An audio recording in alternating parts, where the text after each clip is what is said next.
एक खामोश सा गांव जहां हर सुबह की पहली सांस के साथ कोयल की आवाज सुनाई देती है और मिट्टी के घरों से उठता धुआं गांव की फिजा में कहानियों की महक भर देता है। उसी मिट्टी में रिदा रहती है, साधी, नरम मिजाज और बेनियाज सी लड़की जो झूले, साग और मां की दुआओं के साए में पल रही है। लेकिन आज हम सुनेंगे उसकी अधूरी मोहब्बत की कहानी, जो उन दिलों के लिए है जो खुद भी कहीं ना कहीं अधूरे रह गए। तो बने रहिए मेरे साथ, क्योंकि ये कहानी आपको याद दिलाएगी कि सच्चा प्यार हमेशा मुकम्मल नहीं होता, मगर दिल में हमेशा रहता है। वीडियो को लाइक जरूर करें और अगर कहानी आपके दिल को छू जाए तो चैनल को सब्सक्राइब करना ना भूलिएगा।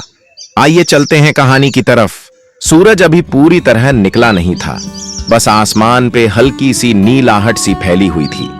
गांव की सांसें जैसे धीरे धीरे जागने लगीं।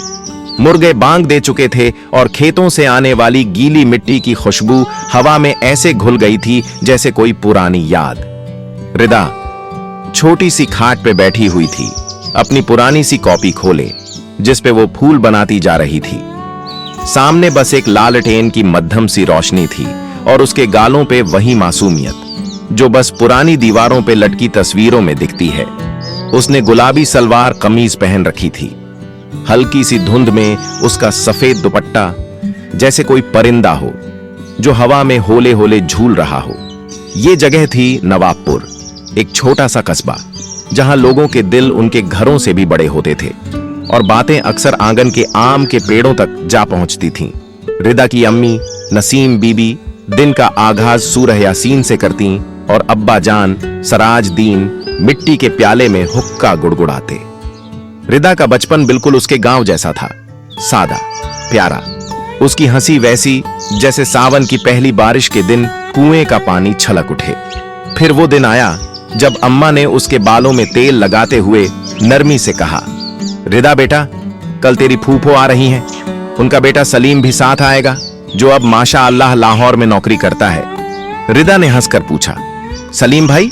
वही जो हमें ईद पर गुड़ वाले चने भेजते हैं? हाँ वही। तेरी मंगनी करनी है उनसे, रस्म रखेंगे। बात समझ आ गई थी उसे, लेकिन दिल पे कुछ खास असर नहीं हुआ। शायद इसलिए कि उस वक्त उसकी दुनिया में सिर्फ एक गुड़िया थी जिसका एक बाजू टूटा हुआ था और जो हर रात उसके साथ सोती थी। रिदा अपनी छोटी सी दुनिया में थी जहां रंग गुलाबी थे, सोचें नीली थीं और ख्वाब बस आंखों के कोने में झूलते थे।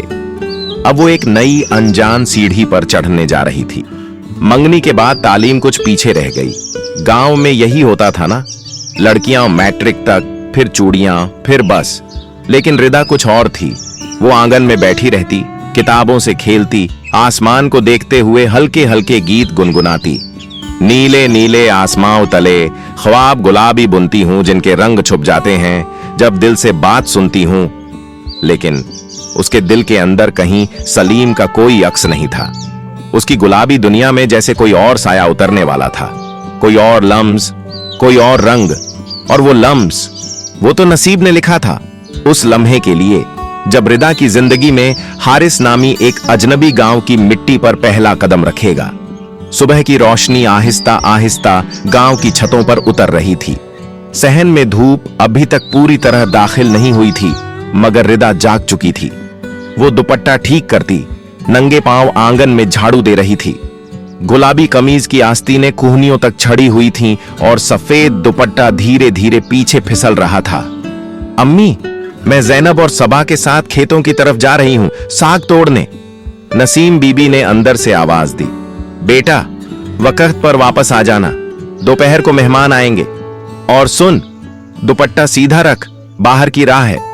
रिदा ने हंसते हुए दुपट्टा ठीक किया, मटके से एक घूंट पानी पिया और घर की दहलीज पार कर गई। खेतों की तरफ जाती पगडंडी पर जैनब और सबा उसका इंतजार कर रही थीं। ओहो रिदा, फिर गुलाबी सूट? तुम्हें और कोई रंग पसंद नहीं? इसमें रंग नहीं, सुकून है, रिदा ने मुस्कुराकर जवाब दिया। खेतों में सब्ज रंग की लहर सी दौड़ रही थी। सरसों के फूल हवा में हल्के हल्के झूम रहे थे। कहीं कहीं तितलियां थीं, कहीं धूप के टुकड़े। लड़कियां झाड़ियों से साग तोड़ने लगीं। बातें, हंसी और पुराने गीत फिजा में गूंजने लगे। जब वो तीनों खेत के किनारे बैठकर साग के गट्ठे बांध रही थीं, तब अचानक एक नौजवान उनकी तरफ बढ़ता हुआ दिखाई दिया। वो अपने लिबास में खासा नुमायां लग रहा था। ब्राउन शलवार कमीज, ब्लैक वेस्ट कोट और हाथ में लकड़ी का छोटा सा स्टिक। अस्सलामु अलैकुम। उसकी आवाज गहरी थी मगर नरम। तीनों लड़कियां एक साथ चौंक गईं। जी, वाह अलैकुम अस्सलाम। जैनब ने जल्दी से जवाब दिया। ये कच्ची सड़क सीधी जाके किस तरफ जाती है? मैं छोटे डेरे तक जाना चाहता हूं। वहां कोई हाफिज नाइम साहब रहते हैं शायद? रिदा ने नजरें नीची रखते हुए आहिस्ता से कहा, वो पीछे की तरफ है। ये रास्ता उल्टा जा रहा है। आप उस पीपल के पेड़ से मुड़ जाइए। वहां से छोटा सा कुआं आएगा, फिर आगे हाफिज साहब का घर। हारिस ने उसकी तरफ देखा, सिर्फ एक लम्हा, और मुस्कुराकर बोला, शुक्रिया। आवाज में रहनुमाई भी थी और नक्शा भी। रिदा का दिल कुछ लम्हों के लिए धड़कना भूल गया। उसकी उंगलियां साग के पत्तों पर रुक गईं। अल्लाह हाफिज, वो कहकर आगे बढ़ गया, और उसके जाने के बाद जैसे हवा ने शोर मचा दिया। जैनब और सबा ने रिदा को घूर के देखा। ये क्या था? क्या मतलब? रिदा ने नजरें चुरा लीं। उसी रात जब रिदा चारपाई पर लेटी, चांदनी उसके कमरे की दीवार पर फिसल रही थी। उसकी गुड़िया पास ही थी, मगर आज वो गुड़िया से ज्यादा उस अजनबी के बारे में सोच रही थी जिसने कुछ कहा नहीं, सिर्फ देखा था, और उस एक नजर में जैसे दिल का कोई पुराना दरवाजा हिल गया हो। गांव की दोपहर थी, मगर आसमान पर काले बादलों का राज था। हवा में मिट्टी की खुशबू घुली हुई थी, जैसे किसी पुराने ख्वाब ने आंख खोली हो। खेतों के किनारे पानी की छोटी नालियां पहले ही भरने लगी थीं। रिदा अपनी सहेलियों के साथ आम के पेड़ के नीचे खड़ी थी। आज वो अपनी फूफू के घर जा रही थी, कुछ सब्जी देने। हाथ में टोकरी थी, दुपट्टा बार बार हवा में उड़कर चेहरे को छू रहा था। बारिश होने वाली है रिदा, रुक जा, क्यों भीगेगी? सबा ने कहा। बारिश से कौन डरता है? वो अकेली निकल पड़ी। फूफू का घर करीब ही था, पर आज रास्ता लंबा लग रहा था। बादलों की गड़गड़ाहट तेज हुई और फिर एक झटके के साथ बारिश बरसने लगी। मोटी मोटी बूंदें मिट्टी को चूमने लगीं। रिदा ने जल्दी से सफेद दुपट्टा सिर पर लिया और एक पीपल के पेड़ के नीचे जा छुपी। अभी वो अपने दुपट्टे को संभाल ही रही थी कि एक साया साथ आ खड़ा हुआ। उसने चौंक कर देखा, वही नौजवान। बारिश उसकी काली वेस्ट कोट को भिगो चुकी थी, मगर वो बेनियाजी से मुस्कुरा रहा था। आप हमेशा वक्त पर रास्ता बताती हैं, आज बारिश के वक्त भी। उसकी आवाज में शौकी नहीं थी, बस एक अजीब सा सुकून था। रिदा ने नजरें नीची करते हुए कहा, जी, मेरा गांव है, मुझे सब पता है। अजनबी की मदद करना एक नैतिक बात है। बारिश अब मध्यम पड़ने लगी थी, मगर हवा में नमी बाकी थी। दोनों पेड़ के नीचे जमीन पर रखे कुछ पत्तों को देख रहे थे और एक दूसरे को महसूस कर रहे थे बिना छुए। आपका नाम क्या है? रिदा ने पहली बार उससे सवाल किया। हारिस। और आपका रिदा है ना? रिदा ने हैरानी से पूछा। आपको कैसे पता? जी, उस दिन आपकी दोस्त ने आपको पुकारा था। रिदा ने आहिस्ता से सर हिलाया और अपनी टोकरी उठाई। फूफू के यहां जा रही हूं, अम्मा ने भेजा है, तो मैं आपको वहां तक छोड़ दूं? ये पेशकश नहीं थी, बस एक नरमी थी। नहीं, रास्ता जानती हूं। वो पलटी, मगर उसके कदमों में नमी आ चुकी थी। बारिश खत्म हो चुकी थी। हारिस वहीं खड़ा रहा और रिदा दूर होती गई, मगर उसका सफेद दुपट्टा बार बार पीछे उड़कर जैसे कोई निशानी छोड़ता जा रहा था। वो दिन, वो बारिश, वो खामोश गुफ्तगू, सब कुछ हारिस के दिल पर सब्त हो चुका था। और रिदा के लिए यह पहली बार था कि किसी की बातें उसके ख्वाबों में बारिश की तरह गूंजने लगी थीं। दोपहर के बाद हल्की हवा चल रही थी। गांव की लड़कियां हंसती, चलती, खेलती खेतों की तरफ जा रही थीं। उनके दुपट्टे हवा में लहरा रहे थे और हाथों में कभी साग, कभी पानी की बोतल, कभी कोई छोटी सी थाली। रिदा भी उनमें थी। गुलाबी सलवार कमीज, गले में सफेद दुपट्टा और चेहरे पर वही पुरानी मासूमियत, मगर आंखों में एक नया सवाल छुपा हुआ। उसके लंबे बाल कमर से नीचे झूलते चलते वक्त हवा के साथ उड़ते जा रहे थे। आज तो बड़ी चुप हो रिदा, जैनब ने छेड़ा। बस वैसे ही, रिदा ने झूठी हंसी से बात टाल दी। मगर दिल में वही ख्याल घूमता रहा, वो लड़का हारिस, वो दोबारा नजर आएगा या नहीं। लड़कियां खेतों में पहुंची और काम में लग गईं। कुछ जमीन पर झुकी हुई, कुछ एक पेड़ की छांव में बैठ गईं। इसी लम्हे दूर से किसी के कदमों की आहट सुनाई दी। रिदा ने सर उठाया और दिल धड़कने लगा। वही था हारिस, आज भी वही ब्राउन सलवार कमीज, काली वेस्ट कोट और आंखों में कुछ कहने सा।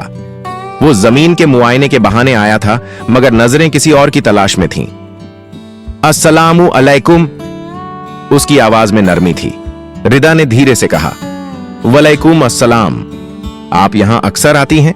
यह गांव है, खेत हमारा दूसरा घर है। दोनों के बीच एक अजीब सी खामोशी छा गई, जिसमें सिर्फ साग की महक, जमीन की नमी और दो दिलों की धड़कन थी। मैं वही हूं जिसने उस दिन पानी मांगा था और नजर कुछ और ले गया था। हारिस की बात पर रिदा ने शर्म से नजरें झुका लीं। यूं दोनों दिल ही दिल में एक दूसरे के हो चुके थे। धूप आंगन में खेल रही थी, मगर रिदा आज छत पर बैठी चुपचाप साग के पत्ते साफ कर रही थी। जैनब और सबा दोनों उसके पास थीं और हस्बे मामूल हंसी मजाक जारी था।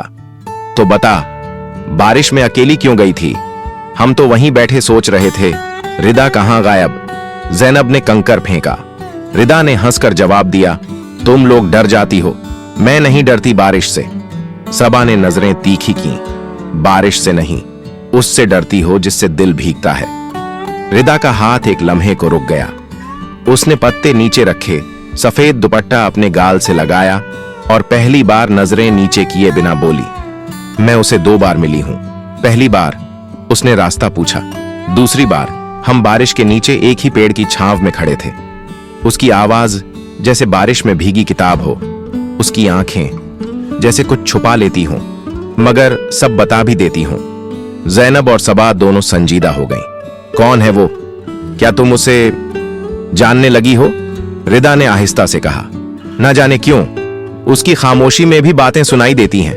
वो मेरे ख्वाब में आता है और कुछ नहीं कहता, बस खड़ा रहता है।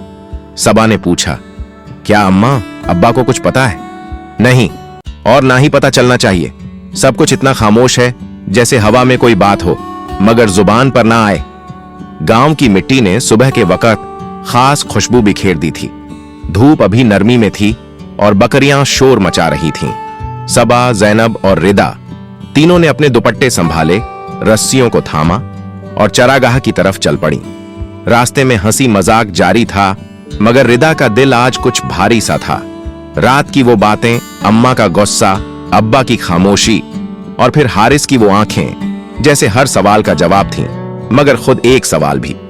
रिदा सुन, जैनब ने शरारत से कहा, अगर आज वो फिर मिल गया ना तो बकरियां हम चराएंगे, तू शेर सुना देना उसे।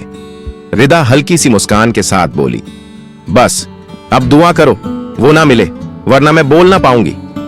दरख्तों के बीच जहां घास ज्यादा थी, लड़कियां बकरियां छोड़कर थोड़ा आगे निकल गईं और वहीं एक दरख्त के साए में वो खड़ा था, हारिस। ब्राउन शलवार कमीज, काली वेस्टकोट और चेहरे पर गहरी सोच। वो जैसे किसी का इंतजार। रिदा ने नजरें चुराईं, मगर दिल की धड़कन तेज हो गई। लड़कियां अपनी बकरियों के पीछे आगे बढ़ गईं, मगर रिदा का कदम जैसे रुक गया। हारिस ने उठकर आहिस्ता से कहा, आप बकरियां चराने आई हैं और मैं ख्वाबों को। फर्क सिर्फ ये है, बकरियां वापस आती हैं, ख्वाब नहीं। रिदा ने पलटकर देखा, ये ख्वाब ही तो हैं जिनकी वजह से अब हर रात आंखों से जागती हूं। मेरे घर में कयामत आ चुकी है। अब्बा बोलते हैं तुमसे मिलूं तो घर से निकल जाऊंगा। मेरे यहां भी कम नहीं, अम्मा तो नाम लेने पर भी रोती हैं और अब्बा खामोश हो गए हैं, वो खामोशी मार देती है।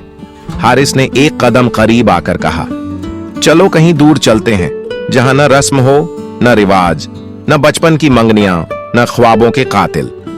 रिदा ने आंखों में नमी लिए कहा, मोहब्बत का भाग जाना आसान होता है, मगर बाद में हर रात जमीर से मिलना मुश्किल। एक लम्हे की खामोशी में सिर्फ बकरियों की आवाज बाकी रह गई। मैं तुम्हें पाना चाहता हूं, छीनना नहीं, और मैं चाहती हूं तुम मेरे बनो, मेरे अपनों के सामने। दोनों की नजरें झुक गईं। अब वो लड़कियां भी आ चुकी थीं। रिदा, सब्जा घास उस तरफ है, आओ, जैनब ने आवाज दी। रिदा ने पलटते हुए आखिरी बार कहा, तुम जब भी मिलो यूं ही मिलो कि सर झुका हो, दिल बुलंद हो। हारिस ने सर हिलाया। तुम्हारी आंखों में जो रोशनी है वही मेरे लिए हौसला है। और वो चल दी, बकरी की रस्सी हाथ में, दिल की डोर दूसरे हाथ में, जिसका दूसरा सिरा अब भी हारिस के पास था। तभी एक साया खेत के किनारे आहिस्ता आहिस्ता करीब आया। रिदा का बाप। वो हल चलाते चलाते थक गया था, पर जैसे ही उसकी नजर अपनी बेटी और एक अजनबी लड़के पर पड़ी, उसकी आंखों में शक की बिजली चमक उठी। वो बिना कुछ कहे वापस पलटा।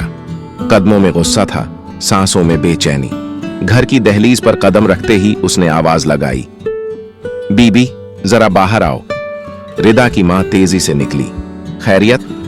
तुम्हारी बेटी खेतों में किसी लड़के से बात कर रही थी। और वो भी क्या अंदाज था?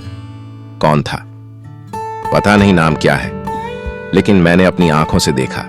रिदा को बुलाया गया। वो खामोशी से आई, नजरें झुकी हुई। ये क्या हो रहा है? मां का सवाल गरजदार था। बस वो जमीन देखने आया था और कुछ पूछ रहा था। रिदा की आवाज कांप रही थी। तुम्हें शर्म नहीं आई? तू मंगेतर है किसी की? तेरा रिश्ता तेरे बाप ने तेरे बचपन में तय किया था। रिदा ने चौंक कर कहा, मैंने तो कभी उसे देखा भी नहीं। और वो रिश्ता जो जबरदस्ती का हो, वो दिल का कैसे हो सकता है? मां आगे बढ़ी। जुबान बंद कर, तुम हमारे लिए शर्मिंदगी बन रही हो। रिदा के बाप ने सख्त लहजे में कहा, अब से बाहर जाना बंद, स्कूल खेत सब खत्म। तुम्हारा अगला कदम तुम्हारे ससुराल होगा। रिदा खामोश हो गई, मगर उसकी आंखों में आंसू नहीं थे। एक चुप बगावत छुपी थी। कमरे की खिड़की आधी खुली थी, मगर बाहर की दुनिया पूरी तरह बंद थी। रिदा वहीं बैठी थी, खिड़की के पास, हाथ में पुराना रूमाल और नजरें दूर दरख्तों पर जहां कभी बकरियां चराई थीं। दोस्तों के कहकहे गूंजे थे और वो पहली बार मिला था। 2 दिन हो चुके थे। न खेत जाने की इजाजत, न स्कूल, न सहन में कदम। बस एक खामोशी थी जो रिदा के आसपास दीवारों की तरह खड़ी हो चुकी थी। ये कैसी सजा है? उसने आहिस्ता से कहा, जैसे खुद से। क्या मोहब्बत को सिर्फ इसलिए बंद कर दिया जाता है क्योंकि वो पुराने फैसलों से टकरा गई हो? कहीं दूर गांव के एक कच्चे रास्ते पर हारिस बेचैन कदमों से टहल रहा था। कोई खबर नहीं आई? उसने जैनब से पूछा, जो आटे की बोरी उठाए आ रही थी। जैनब ने दाएं बाएं देखा, फिर धीरे से कहा, उसे कैद कर दिया है, वो बिल्कुल भी बाहर नहीं निकलती। ये तो और भी खतरनाक है। सुनो, एक खत है मेरे पास, तुम ये उसे दे सकती हो? जैनब ने झिझक कर खत लिया। लेकिन अगर उसके अब्बा ने देख लिया तो? बस एक बार वो पढ़े, उसे पता तो चले मैं उसे भूला नहीं। मैं रिश्ता भेजने वाला हूं। दोपहर के साए लंबे हो चुके थे। रिदा खामोशी से बैठी थी जब जैनब झाड़ू पकड़कर दरवाजे के करीब आई। रिदा? हां। जैनब ने आहिस्ता से हाथ में कागज थमाया। ये किसी ने दिया है तुम्हारे लिए। रिदा के हाथ कांप गए। उसने कागज खोला। रिदा, मैंने तुम्हें उस वक्त पसंद किया जब तुम सिर्फ एक मुस्कान थी। अब तुम मेरी सांस बन चुकी हो। मैं अपने मां बाप को रिश्ते के लिए भेज रहा हूं। वादा है, यह रिश्ता सिर्फ दिलों का नहीं होगा, इज्जत का भी होगा। तुम बस हिम्मत रखना। तुम्हारा हारिस। रिदा की आंखों से आंसू बहने लगे, न कमजोरी के न खुशी के, बस एक दिल्ली सुकून के आंसू। अगले दिन हारिस के वालिदैन रिश्ता लेकर रिदा के घर पहुंचे। चाय, बातें, रस्म और रिवाज सब रस्मी अंदाज में शुरू हुआ।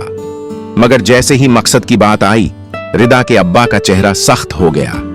हम अपनी बेटी की शादी बचपन में तय कर चुके हैं, लेकिन अगर बच्ची खुद राजी ना हो, हम अपने फैसलों पर शर्मिंदा नहीं और न ही बेटी को ऐसे आवारा ख्यालात की छूट देंगे। माहौल एकदम ठंडा हो गया। चाय का जायका कड़वा लगने लगा। हारिस के मां बाप खामोशी से उठ गए। रात को रिदा चुपचाप अपनी खिड़की से बाहर देख रही थी। तुम आए थे, तुमने कोशिश की, लेकिन मेरा कैद खाना शायद मेरे प्यार से ज्यादा मजबूत निकला। उसके हाथ में खत था, आंखों में नमी और दिल में एक वादा कि अगर मोहब्बत न भी मिल सके तो भी वो कमजोर नहीं होगी। रात के सन्नाटे में भी रिदा की चूड़ियां बज रही थीं, जैसे हर खनक उसके दिल की आवाज हो। कमरे में सब कुछ तैयार था। लाल जोड़ा, जेवरात, मेहंदी की खुशबू और वो कागज जिस पर उसने आखिरी बार अपना दिल उतारा था। आज मेरी शादी है हारिस। तुम आए नहीं, ना कोई जवाब दिया, पर मैं फिर भी तुमसे आखिरी बार बात करना चाहती हूं। कमरे में अंधेरा था, सिर्फ एक लालटेन की रोशनी थी और उस रोशनी में रिदा ने वो खत मुकम्मल किया। हारिस, मैं तुम्हें भुला न सकी। तुमने कहा था रिश्ता भेजोगे, तुम आए, पर मेरे नसीब ने दरवाजा बंद कर दिया। अब्बा ने जो फैसला किया वो मेरे ख्वाबों से बड़ा निकला। कल सुबह मेरी शादी है, लेकिन मेरी रूह वहीं खड़ी है, उस खेत के किनारे जहां तुमने मेरा नाम पहली बार लिया था। मैं जानती हूं अब तुम ये खत कभी पढ़ोगे या नहीं, पर अगर कभी गांव आओ तो उस पेड़ के नीचे बैठना जहां हम पहली बार मिले थे। शायद वही साया तुम्हें बता दे कि मैं हमेशा तुम्हारी रही, सिर्फ दुनिया ने मेरा नाम बदल दिया। तुम्हारी रिदा। सुबह हुई, बैंड बाजा, शोर, चमकती चांदनी और रिदा की खामोश आंखें वो सबके बीच थी, मगर जैसे किसी और दुनिया में गुम। शादी हो गई, दस्तखत, रस्म, विदाई, सब कुछ मुकम्मल था, सिवाय उस दिल के जो बरसों